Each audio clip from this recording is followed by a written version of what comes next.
Welcome back दोस्तों, कैसे हैं आप सब लोग? ऑल तो अच्छे ही होंगे। चलो स्टार्ट करते हैं आज का सेशन हमारा। सर हमेशा पढ़ाई की बातें, पढ़ाई पढ़ाई पढ़ाई, कुछ नया भी बताया करो। एग्जाम में क्या पढ़ाई ही आती है, नया आता नहीं है, वरना हम लोग वहां पे लूडो की गेम जरूर खेल के आते हैं। चलो बात करते हैं हमारे टॉपिक के बारे में। सिलोजिज्म के अंदर हमने अब तक बहुत कुछ पढ़ा, जैसे कि positive conclusion, negative conclusion, either of the concept, जो कि दोनों में आता है। आज हम बात करेंगे नेगेटिव कंक्लूजन के अंदर कुछ ही ऐसी चीज की जो कि 100% किसी को मना नहीं करता, लेकिन बोलता है सिर्फ कुछ हिस्सा इसमें कभी नहीं मिलेगा। मैं अब आपसे ऐसा नहीं कह रहा नो ए इज बी या ए इज नॉट बी, मतलब ए और बी के बीच में कुछ भी कॉमन नहीं है। मैं बात कर रहा हूं किसी स्पेसिफिक हिस्से की। Some A are not B, some A are not B, मतलब ए का कुछ हिस्सा बी में कभी नहीं जाएगा। क्या कहता है कंसेप्ट, देखिए फटाफट से। Some A are not B, one sec, yes, some a are not b, some a are not b। समझना, विजुअल आप जैसा बनाना चाहो वैसा बना सकते हो, जो आपको सबसे इजी लगे। हमें डायग्राम ऐसा बनाना चाहिए जो हमें देखते ही समझ में आ जाए। जैसे कि अगर मैं यहां बना रहा हूं, ये हमारा a, ये हमारा b, मैं ऐसा कह सकता हूं सम a का कुछ हिस्सा b कभी नहीं हो सकता। तो मैं ऐसा लिख सकता हूं a का कुछ हिस्सा b कभी नहीं हो सकता, a का कुछ हिस्सा b कभी नहीं हो सकता। तो मैं इसको अगर और अच्छे से बनाना चाहूं तो मैं इसको ऐसा भी कर सकता हूं,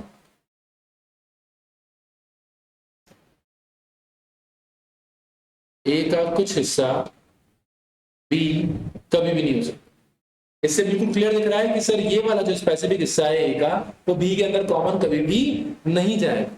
क्लियर है? जितनी क्लैरिटी होगी उतना आपको अच्छे से समझ में आएगा और उतने क्वेश्चन इजीली सॉल्व होंगे आपसे। अब इसको प्रूव कैसे करेंगे? अब मैं कैसे बता सकता हूँ सम ए आर नॉट बी? ये तो आपने कंक्लूजन दे दिया। अब इस कंक्लूजन को कैसे लिखते हैं? ये तो अगर स्टेटमेंट के अंदर आएगा तो ऐसे कर देंगे, लेकिन अगर यही चीज कंक्लूजन के अंदर आ गई तो कैसे करेंगे? लेते हैं एग्जांपल। अगर क्वेश्चन कहता है some A are B, some A are B, all C are B, no D is C, या नो डी इज सी। चलो ठीक है, कोई इशू नहीं है। स्टार्ट करते हैं। Some A are B, some A are B, all C are D, सारे के सारे किसके अंदर, सी किसके अंदर आते हैं? बी के अंदर आते हैं। And no D, sorry no D is C, sir C और डी की नहीं बनती, सी और डी की नहीं बनती। अब समझना प्लीज। कंक्लूजन, कंक्लूजन सबसे सिंपल वाला, सम ए आर डी, क्योंकि मैंने आपसे कहा था मैं आपकी पुरानी की भी सारी रिवीजन इसमें करा दो चलूंगा। क्या ए और डी के बीच में कुछ कॉमन है? सर ये तो पॉजिटिव कंक्लूजन है। अभी चेक कर लेते हैं। ए ये रहा, डी ये रहा हमारा, क्या इनके बीच में कुछ कॉमन दिख रहा है? सर दिख तो नहीं रहा है। जब नहीं दिख रहा है तो नहीं होगा, बात खत्म। डन। आगे बात करते हैं इसी केस में। नो ए इज डी, क्या बोल रहा हूं? नो ए इज डी, ए और डी के बीच में कुछ भी कॉमन नहीं है।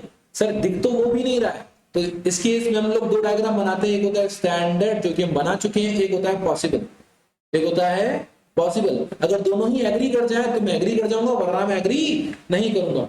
हाँ यहाँ पे ए और डी के बीच में रिश्ता दिख तो नहीं रहा है, हो सकता है रिश्ता ना हो। चलते हैं पॉसिबल के पास। पॉसिबल वाला बोलता है भैया सारी मान मर्यादा का ध्यान रखते हुए, जो कि हमारे स्टेटमेंट्स ने बनाई है, अगर मैं उस मर्यादा का ध्यान रखते हुए ए और डी के बीच में कुछ कॉमन ले आया तो उस केस के अंदर आपका कंक्लूजन 100% गलत हो जाएगा। क्लियर है? अगर मैं डी को यहां पे लाकर रख दूं और जिस केस में सी और डी की नहीं बनती, जैसा कि हमारा कंक्लूजन कह रहा था, उस केस के अंदर ए और डी के बीच में कुछ कॉमन आ जाएगा, और आप तो कह रहे हो उनके बीच में कुछ भी कॉमन नहीं है, तो ये 100% गलत हो जाएगा। क्लियर है? क्योंकि हमारा पॉसिबल डायग्राम आपके साथ एग्री नहीं करता है। करें आगे बात। यस, लास्ट वाला conclusion, some B are not D. क्या बोला? सर बी का कुछ हिस्सा डी में कभी नहीं जाएगा, बी का कुछ हिस्सा डी के अंदर कभी नहीं जाएगा। अब ये कैसे कह सकते हैं आप? सर ये मेरा बी है। अब समझना, कभी भी कोई नेगेटिव कंक्लूजन आता है तो मैं पूरा पूरा सिर्फ उसकी तरफ देखता हूं। किसकी तरफ? जिन दो पर्संस की आप लोग बात कर रहे हो। अगर इस डायग्राम के अंदर जो इतनी उथल पुथल आपने मचाई है, इसको मैं अगर नीचे बना दूं तो ये हमारा ए, ये हमारा बी, ये हमारा छोटा सा सी, जिसकी नहीं बनती है किससे, डी से। अब डिस्कशन हो रहा है बी के बारे में और डी के बारे में। यस, बी का कुछ हिस्सा मैं डी में नहीं ले जा सकता। देखो यहाँ पे भी मैं इस्तेमाल करूंगा अपनी उस प्रवृत्ति का जो कि हर इंसान के अंदर होता है, क्या, गलतियां निकालना। क्या करना, गलतियां। मैं इसको अभी 100 गलत प्रूव कर दूंगा। अगर मैंने इसको गलत प्रूव कर दिया तो ये गलत हो जाएगा, कंक्लूजन क्रॉस हो जाएगा। पर अगर मैं इसको गलत प्रूव नहीं कर पाया तो इसमें मुझे एग्री करना पड़ेगा। करें स्टार्ट। चलो, इसने क्या बोला, सर बी और डी के बीच में कुछ हिस्सा कॉमन नहीं होगा, या मैं ये कहूं बी का कुछ हिस्सा डी में कभी नहीं आ सकता। बी का कुछ हिस्सा डी में कभी नहीं आ सकता। तो अगर मैंने बी को उठा करके डी में रख दिया बिना किसी स्टेटमेंट को क्रॉस किए, अगर मैंने बी को उठा करके डी में रख दिया बिना किसी स्टेटमेंट को क्रॉस करे, तो सर ऑटोमेटिकली मैं इसको गलत प्रूव कर दूंगा। भाई मैंने तो पूरा बी उठा करके डी में रख दिया, आप तो कह रहे थे बी का कुछ हिस्सा डी में कभी नहीं आ सकता, लेकिन मैंने आपको गलत प्रूव कर दिया। पॉसिबल डायग्राम ने आपको गलत प्रूव कर दिया। अगर मैंने ऐसा कर दिया तो उस केस के अंदर क्या होगा, ये कंक्लूजन गलत हो जाएगा। लेकिन अगर मैं ऐसा नहीं कर पाया, अगर मैं बी का थोड़ा सा भी हिस्सा अगर मैंने बाहर रखा डी से, पूरा अंदर नहीं ले जा पाया, तो फिर ये सही हो जाएगा। ये वही तो कह रहा है, सर बी का कुछ हिस्सा कभी भी डी के अंदर नहीं जाएगा। आप कितनी भी ताकत लगा, थोड़ा बहुत डाल दोगे लेकिन पूरा नहीं डाल पाओगे। लेकिन अगर मैंने पूरा डाल दिया तो मैं उसको गलत प्रूव कर दूंगा। कैसे होगा, देखना थोड़ा सा, अब समझना। सम बी, अब चलो मैंने बी को उठाया, बी में रखना स्टार्ट किया, तो बी का जो ये वाला पोर्शन था जो कि सी को रिप्रेजेंट करता है, किसको रिप्रेजेंट करता है, सी को रिप्रेजेंट करता है, क्या ये वाला पोर्शन कभी भी डी के अंदर जाएगा? थोड़ा सा दिमाग लगाओ। हमारे स्टेटमेंट ने क्या बोला, सर सी तो बढ़ जाएगा लेकिन डी से कभी बात नहीं करेगा। तो सी वाला हिस्सा तो कभी भी डी के अंदर जा ही नहीं सकता। तो बी का वो हिस्सा जिसके अंदर सी विराजमान हुआ बैठा हुआ है, सी हमारा विराजमान होके बैठा हुआ है, वो कभी भी डी का पार्ट नहीं बनेगा। आप कर सकते हो सर ये वाला हिस्सा उठा करके बी में डाल दो, कोई दिक्कत नहीं है, लेकिन ये सी वाला पार्ट कभी भी डी का पार्ट नहीं बनेगा। तो बी का कुछ हिस्सा कभी भी डी का पार्ट नहीं बनेगा। तो यही तो हमारा कंक्लूजन कह रहा है। क्या कह रहा है कि सर बी का कुछ हिस्सा डी का पार्ट कभी नहीं बनेगा, और हमें इसको एग्री करना पड़ेगा। क्यों? क्योंकि आप इसको गलत प्रूव नहीं कर पाए। अगर आप ऐसा कर पाते, अगर आप बी को उठा करके डी के अंदर ही रख देते, तो ऑटोमेटिकली ये गलत प्रूव हो जाता। तो एक बेसिक रूल पता पड़ता है सम नॉट के केस में। सम नॉट के केस में एक बेसिक रूल पता पड़ता है, अगर आपको सम नॉट करना है, some A are not B, अगर इसको सही प्रूव करना है तो सही प्रूव करने के लिए आपको ए को उठा करके बी के अंदर डालना पड़ेगा। ए को उठा करके बी के अंदर डालना पड़ेगा, फर्स्ट पर्सन को उठा करके सेकंड पर्सन में प्लॉट करना पड़ेगा। अगर आप ऐसा कर पाते हो तो आप इसको गलत प्रूव कर रहे हो, बात खत्म। अगर आप ऐसा नहीं कर पाते तो आपको इसके साथ एग्री करना पड़ेगा। अगर आपको इसके साथ एग्री करना पड़ेगा, समझना मैं फिर क्या कह रहा हूं। क्या बोला इसने, सम ए आर नॉट डी, और मुझे इसको गलत प्रूव करना है। गलत प्रूव करते ही मैं इसका क्रॉस लगा दूंगा।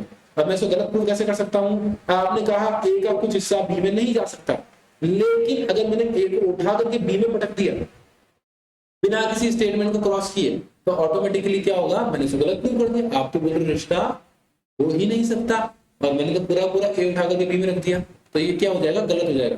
लेकिन अगर मैं ऐसा नहीं कर पाया, अगर मैं ऐसा कर पाया, सर ए का कुछ हिस्सा आ रहा है बट ये वाला हिस्सा नहीं आ पा रहा है, तो अगर छोटा सा भी हिस्सा अगर मैं ए का बी के अंदर नहीं ले जा पाया, तो मुझे इसके साथ दिल पे पत्थर रखते हुए एग्री करना ही पड़ेगा। मुझे करना पड़ेगा। हाँ सही बोल रहे हो आप बिल्कुल सही कह रहे हो, आपका कंक्लूजन बिल्कुल करेक्ट है, मुझे इसको एग्री करना ही पड़ेगा। क्लियर है? अगर आप इसको गलत प्रूव नहीं कर सकते तो आप इसको एग्री करो, और गलत प्रूव कर सकते हो तो उसको क्रॉस कर दो। क्लियर है? बात समझ में आ रही है? करना क्या है, फर्स्ट पर्सन को उठा करके सेकंड पर्सन में रखना है। अगर रख पाए तो आप उसको गलत प्रूव कर दिया, कांग्रेचुलेशंस, क्रॉस कर दो। लेकिन अगर आप उसको उठा करके नहीं रख पाए तो सर ये फिर सही बात करो, ये बंदा गलत नहीं कह रहा है। अगर गलत नहीं कर रहा तो इसके साथ एग्री करना पड़ेगा। करेंगे प्रैक्टिस, क्वेश्चंस करेंगे तभी पता पड़ेगा। चलो स्टार्ट करते हैं। Yes, all letters are envelopes. सारे के सारे लेटर्स क्या हैं, एनवेलप्स हैं। No envelope is a post office, PO. Some post office are postman, postman. ठीक है, करें स्टार्ट। ये हमारा स्टेटमेंट था, कंक्लूजन स्टार्ट करते हैं। सम पोस्टमैन आर लेटर्स, ये हमारे पोस्टमैन, ये हमारे लेटर्स, और एक कंक्लूजन क्या है, पॉजिटिव कंक्लूजन। पॉजिटिव कंक्लूजन का सीधा सा रूल बचपन से पढ़ रहे हैं, बचपन से तो नहीं सर, लेकिन आपकी लास्ट क्लास से पढ़ रहे हैं कि सर सीधी सी बात है, दोनों के बीच में कुछ कॉमन दिख रहा है क्या, ये हमारा लेटर, ये हमारा पोस्टमैन बहुत दूर दूर है, कुछ दिख नहीं रहा है कॉमन, और जब दिख नहीं रहा है तो मैं एग्री नहीं करता। अच्छा, no postman is letter, no postman is letter, ऐसा भी कहीं कहा नहीं है। और नेगेटिव कंक्लूजन ड्रॉ करने के लिए सीधी सीधी बात है, कंक्लूजन में कुछ नेगेटिव होना, स्टेटमेंट में कुछ नेगेटिव होना चाहिए, ये रहा ना सर नेगेटिव, तो आपने पहला रूल तो फॉलो कर दिया। सेकंड रूल क्या था कि सर कंक्लूजन के अंदर अगर आपको नेगेटिव कंक्लूजन ड्रॉ करना है तो उस केस में दो रूल्स को फॉलो करना पड़ता है, दो चीजों को एग्री करना पड़ेगा। एक है हमारा स्टैंडर्ड डायग्राम, दूसरा है हमारा पॉसिबल डायग्राम। अगर दोनों के दोनों एग्री कर जाए तो कोई दिक्कत नहीं है, पर एक भी मना कर दे तो बात खत्म हो जाएगी।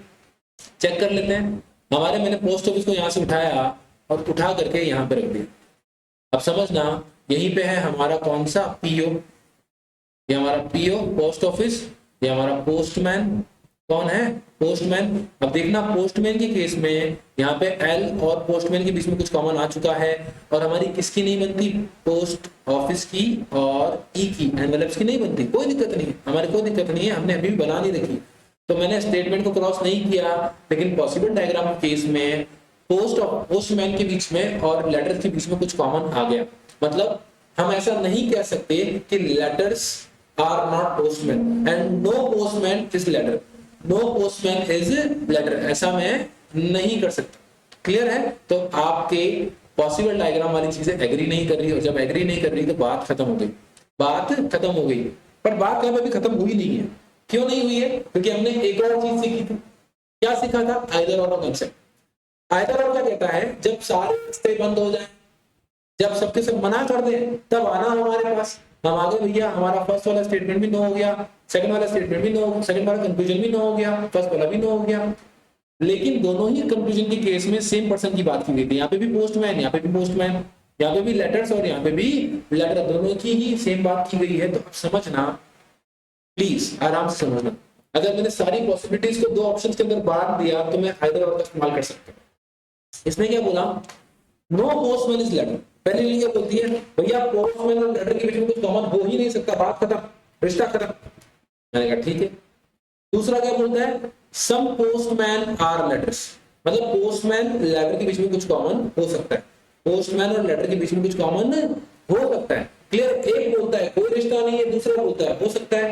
भैया यहाँ तो कोई रिश्ता नहीं रखो, यहाँ तो कुछ संबंध रखो, दोनों बातें नहीं हो सकती, दोनों में से कोई एक हो सकती है, हो सकती है, पर दोनों में से कोई एक ही होगी, ये बात तो फाइनल है। या तो फर्स्ट वन या सेकंड वन, दोनों अपोजिट है, दोनों अपोजिट हैं, और दोनों में से कोई एक बात ही होगी। तो ये किसको रिफ्लेक्ट करता है, आइदर और को। क्या हो जाएगा option number C, either conclusion one और कंक्लूजन सेकंड। यस, चलते हैं नेक्स्ट पे। Some curd are butter milk, all butter milk are butter and no butter is ghee. अभी देख लेते हैं, some curd are butter milk, some curd are butter milk, all butter milk are butter and no butter is ghee. Done. No butter is ghee, no butter is ghee, क्या बात हो गई? जो हमारा स्टेटमेंट बोल रहा है वही हमारा कंक्लूजन बोल रहा है। अच्छा, no butter milk is ghee, sir no butter milk is ghee, क्या बोला गया सर? बटर मिल्क और घी में कुछ भी कॉमन नहीं होगा। अभी चेक कर लेते हैं। फर्स्ट ऑफ ऑल कंक्लूजन में कुछ नेगेटिव होना चाहिए, स्टेटमेंट में कुछ नेगेटिव होना चाहिए कंक्लूजन नेगेटिव करने के लिए, ये रहा सर इतना बड़ा नेगेटिव। ठीक है। सेकंड वाला जो रूल कहता है कि सर हमारे पॉसिबल डायग्राम और स्टेटमेंट जो हमारा पॉसिबल डायग्राम और स्टैंडर्ड डायग्राम दोनों एग्री करने चाहिए। तो अगर हम स्टैंडर्ड डायग्राम की बात करें तो बटर मिल्क और घी के बीच में डायरेक्ट कोई रिलेशन तो है नहीं, तो रिलेशन नहीं दिख रहा तो हो सकता है ना रिलेशन हो। चलते हैं पॉसिबल डायग्राम के पास। पॉसिबल डायग्राम होता क्या है, जिन दो पर्सन के बारे में आप कंक्लूजन ड्रॉ कर रहे हो उनको बिल्कुल क्लोज ले आओ। अब समझना, अगर मैंने घी को उठाया और बटर मिल्क के पास जाने लगा तो बीच में कौन आएगा, हमारा बटर भाई साहब। कौन आएगा, हमारा बटर भाई साहब। वो बोलेगा भैया बटर मिल्क मेरे अंदर आता है और मेरा आपका कोई लेना देना नहीं है, तो मैं आपको मुझे क्रॉस नहीं करने दूंगा। तो किसी भी केस में घी बटर मिल्क से नहीं मिल पाएगा, तो automatically no butter milk is ghee automatically क्या हो जाएगा, करेक्ट हो जाएगा। क्यों? क्योंकि सर किसी भी केस में घी और बटर मिल्क के बीच में रिलेशन नहीं हो सकता। Next, some butter milk are curd, ये तो पॉजिटिव कंक्लूजन है, फटाफट से हो जाएगा। Butter, some butter are curd, some butter are curd, क्या बटर और कर्ड के बीच में कुछ कॉमन है क्या? हाँ सर, ये कर्ड है, ये बटर है, दिख तो रहा है, अगर दिख रहा है तो 100% करेक्ट होगा। क्लियर है? सम कर्ड आर नॉट घी, सम सम सम हमने अभी भी सीखा, सम नॉट खतरनाक चीज होती है। क्या सिखाया था मैंने? अगर आप अपने फर्स्ट पर्सन को उठा करके सेकंड पर्सन में पुट कर देते हो तो आंखें बंद करके क्रॉस कर देते, पर अगर आप ऐसा ना कर पाओ तो आपको उसको एग्री करना ही पड़ेगा। शॉर्ट ट्रिक है, अगर मैं कर्ड को उठा करके कहां डाल दूं? घी के अंदर, तो मैं ऑटोमेटिकली इसको क्रॉस कर सकता हूं।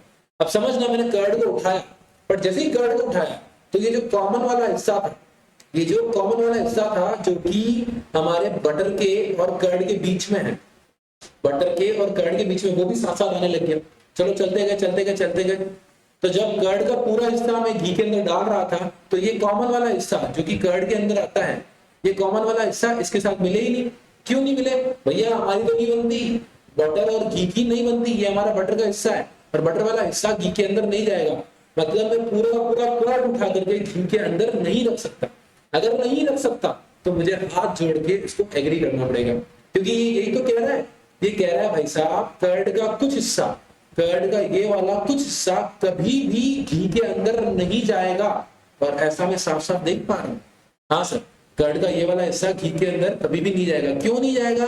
क्योंकि सर ये हिस्सा दिखाता है बटर को, और स्टेटमेंट ने साफ बोला है बटर और घी की नहीं बनती, बटर और घी की नहीं बनती। तो क्या हो जाएगा सर? ये हमारा थर्ड वाला भी करेक्ट हो जाएगा। क्या हो जाएगा? हमारा थर्ड वाला भी करेक्ट हो जाएगा। तो आंसर क्या हो जाएगा? ई ऑप्शन, ऑप्शन नंबर ई। ऐसे बहुत से क्वेश्चंस हैं, बहुत से इलस्ट्रेशंस हैं, प्लीज जितनी ज्यादा आप लोग प्रैक्टिस करोगे उतना ज्यादा ही आपको समझ में आता जाएगा। ऐसे बहुत से प्रैक्टिस हम लोग और भी करने वाले नेक्स्ट वीडियोस के अंदर नए नए कॉन्सेप्ट के साथ। Okay, have a nice day.